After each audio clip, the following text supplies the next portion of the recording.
எல்லாரும் முன் வச்ச அடுத்த கட்ட பார்வை அப்படிங்கிறது என்னன்னு பார்த்தீங்கன்னா, தேர்தல் அரசியலுக்கு இது வந்துட்டு எடுபடல.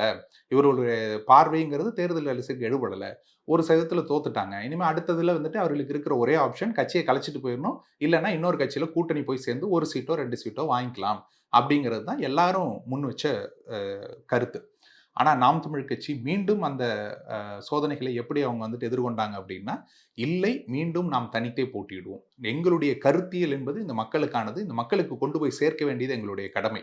நாங்கள் எங்களுடைய கருத்தியலை மக்கள்ட்ட கொண்டு போய் சேர்க்கிறதுல தோற்றிருக்கலாமே தவிர, மக்கள் வந்துட்டு இன்னும் தோற்கல. அவர்கள் ஜனநாயகம் தோற்கக்கூடாது அப்படிங்கிறதுல உறுதியா இருந்தாங்க.